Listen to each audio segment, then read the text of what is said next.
A few years ago, I had this moment, one of those gut punch realizations that you can't unsee.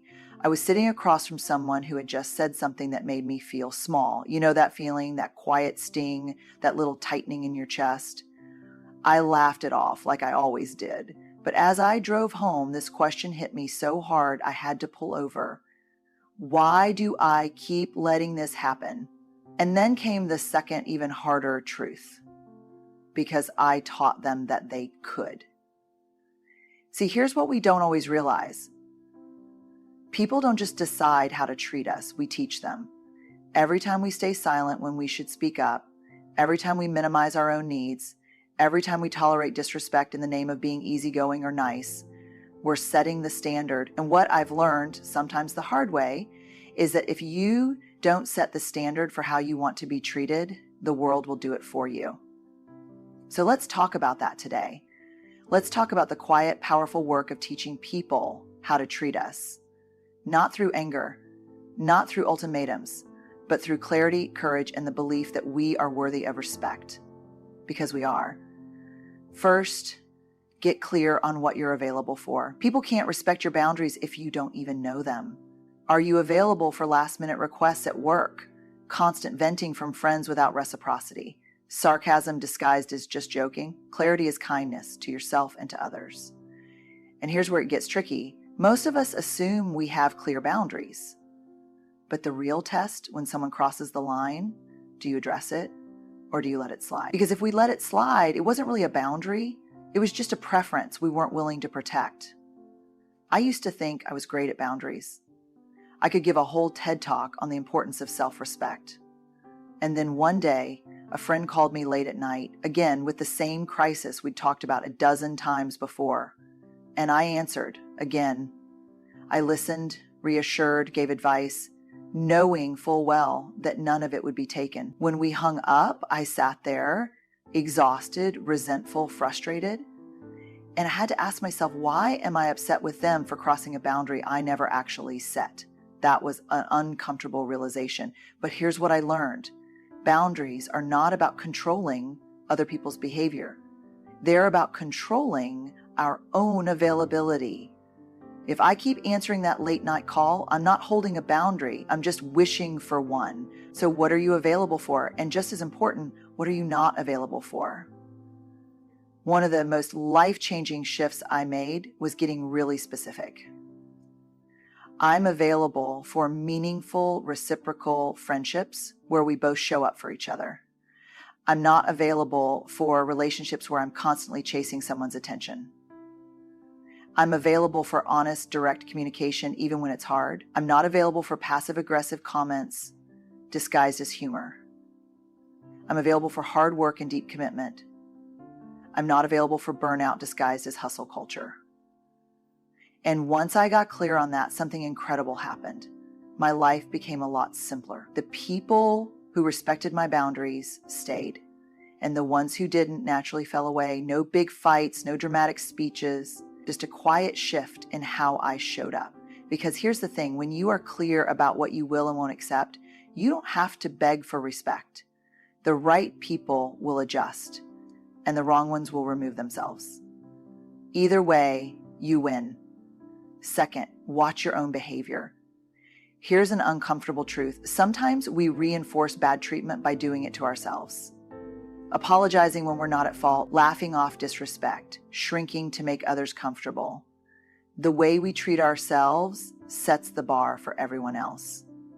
I learned this the hard way. I used to say sorry like it was punctuation. Someone would bump into me, "Oh, sorry." A coworker would talk over me in a meeting, "Oh, no worries." A friend would cancel last minute for the third time in a row, "It's totally fine." Except it wasn't fine. It was exhausting. I was exhausted. And one day, someone close to me, someone who loved me, said, "You don't have to apologize for existing." That one hit deep. Because they were right. Somewhere along the way, I had learned that making myself smaller, easier, quieter was the price of being liked. And the real problem, it wasn't just that other people were treating me that way. I was showing them that I was okay with it. So I started paying attention. And let me tell you, it was uncomfortable at first. I realized how often I dismissed my own feelings before anyone else even had the chance. I'd say it's no big deal when it actually was a big deal. I'd say I totally understand when I really didn't. And I'd say it's fine when, if I was being honest, it wasn't fine at all. And here's what I learned. You cannot expect other people to respect you more than you respect yourself. That's not how this works. If I don't take my own needs seriously, why would anyone else? If I don't value my own time, why would anyone else? So I started making small changes. Instead of automatically saying sorry, I started saying thank you. Thank you for your patience instead of sorry for the delay. Thank you for listening instead of sorry for talking too much. I stopped laughing at jokes that weren't funny. Stopped downplaying my own accomplishments. Stopped saying it's fine when it wasn't. And do you know what happened? The people in my life started treating me differently. Not because I demanded it, not because I lectured them, but because I stopped showing them that I was okay with less. And the people who really cared, they noticed. They adjusted, they respected the new standard. Not because I forced them to, but because I finally respected it myself. Because at the end of the day, people will take their cues from you. If you treat yourself like you matter, they'll follow your lead. Third, communicate with courage. Boundary setting isn't about pushing people away. It's about teaching them how to be in relationship with you. That means saying, I don't accept being spoken to that way, or I value our friendship, but I need more balance. You don't have to explain or over-justify, just say it and let it stand. I used to think that if people really cared about me, they would just know what I needed, that if they truly respected me, they wouldn't cross certain lines. But the truth, most people aren't mind readers. And if I wasn't willing to speak up, I had no right to be surprised when people continued to treat me the way I had allowed. But let's be real. Saying what you need out loud is hard. It feels risky. What if they get defensive? What if they think I'm overreacting? What if they leave? Those are the fears that keep us quiet, that make us swallow our frustration, smile when we don't mean it, and stay in dynamics that chip away at our peace. I remember the first time I set a real boundary in a relationship. I had a friend who only reached out when she needed something, advice, support, validation, and for years I gave it freely until one day I realized our entire friendship was built on her needs, not mine. So I decided to do something different. The next time she called mid-crisis, I listened. But instead of jumping into fixer mode, I simply said, I care about you and I want to support you, but I also need our friendship to feel mutual. Lately, it hasn't. Silence, a long, heavy pause. My heart was pounding. And then she said, wow, I didn't even realize. I'm sorry. That was it. No fight, no drama, just clarity. And that's the thing about boundaries. They don't have to come with an explosion. They just need to be clear, consistent, and said out loud. A lot of us struggle with this because we think boundary setting means we have to be harsh or unkind. But boundaries are actually the opposite. They allow relationships to be healthier, not resentful. Because let's be honest, unspoken resentment poisons relationships faster than any difficult conversation ever could. And yes, some people will push back. Not because they're terrible, but because they've benefited from the version of you that never said no.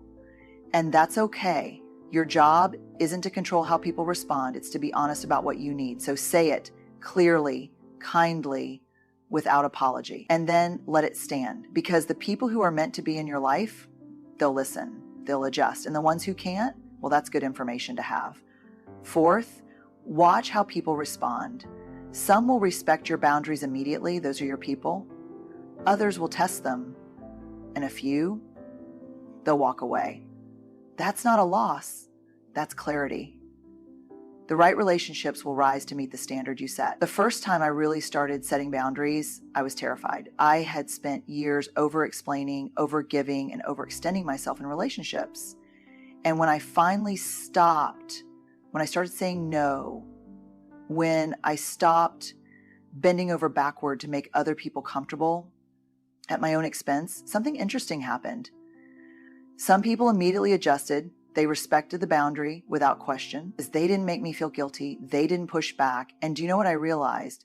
Those were the people who truly valued me, not just what I could do for them. But then there were others, the ones who tested it. the ones who got quiet, who sent a passive-aggressive, "you've changed" text, who tried to make me feel guilty for having needs. And that was hard. It made me question myself. Am I being selfish? Am I overreacting? Am I too much? And then there were the ones who walked away, the ones who disappeared when I stopped overgiving. And that stung. But here's the truth. If someone only wants to be in your life when they can take advantage of your lack of boundaries, then they were never really in your life to begin with. They were just using it. This is where it gets really uncomfortable, because this part isn't about other people. It's about us. It's about what we're willing to tolerate, what we're willing to excuse. Because I can't tell you how many times I've heard someone say, "But they didn't mean it that way. That's just how they are. They do so much for me in other ways." And listen, I get it. It is so much easier to explain away bad behavior than it is to face the fact that someone we love might not actually respect us. But here's what I know. When someone truly values you, when they genuinely care about who you are, not just what you offer, they will listen when you set a boundary. Not everyone will like it, but the people who belong in your life will respect it. And the ones who don't, well, that's not rejection, that's redirection. That's life-clearing space for relationships that are built on real respect, not just convenience. So pay attention, not to what people say, but to what they do when you stop making yourself small, because the right relationships won't require you to shrink to fit inside them. Fifth, remind yourself you are worthy of respect just as you are, not when you're more successful, not if you're more accommodating, not after you've earned it, right now. In this moment. The way people treat you is a reflection of what they believe about you, but more importantly, it's a reflection of what you believe about yourself. And that part, that's the hardest, because it's one thing to set a boundary, to say the words, to walk away from relationships that don't honor you, but believing, truly believing that you deserve respect, that you are worthy of kindness, that your needs matter, that takes real, deep internal work. I used to think that if I was just better, nicer, more patient, more understanding, then people would treat me with the respect I wanted. If I could just prove my worth, if I could just be enough, then surely they'd see it too. But that's not how this works. You don't become worthy by earning it. You don't get more valuable by giving more of yourself away. And the hardest lesson I ever learned was this. If you wait for other people to give you permission to believe you're enough, you'll be waiting forever. The truth is, most of us were never taught how to believe in our own worth. Maybe we grew up in environments where love felt conditional, where we had to be easy or quiet or high achieving to get approval. Maybe we had relationships where we were only valued for what we did, not for who we were. And so we internalized this idea that respect, kindness, love, those were things we had to earn, things we had to deserve. But here's what I know now. The moment you decide that you are worthy of respect, not because of what you do, but because of who you are, that's the moment your whole life starts to change. Because when you believe in your own worth, you stop chasing people who don't see it. You stop explaining yourself to people who are committed to misunderstanding you. You stop settling for relationships that require you to be less of yourself to be accepted. And listen, I'm not saying this is easy. It's uncomfortable. It takes practice.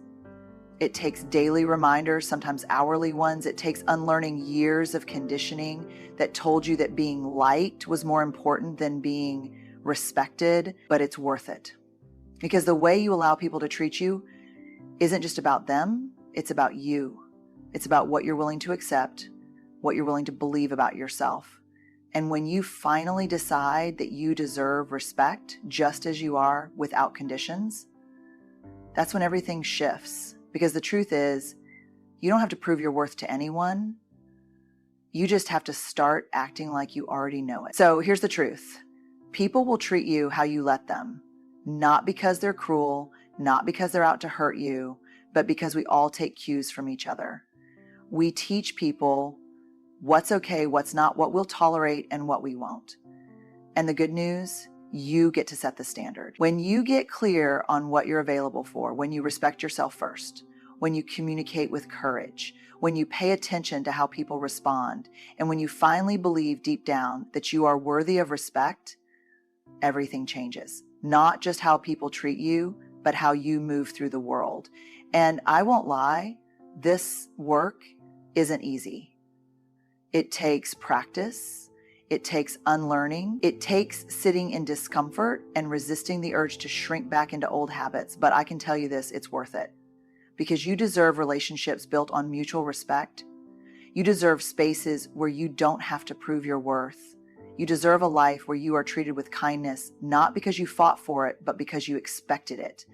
And if you take nothing else from this, take this. You don't have to demand respect. You just have to stop accepting anything less. Good luck, and remember, you are worthy. Always.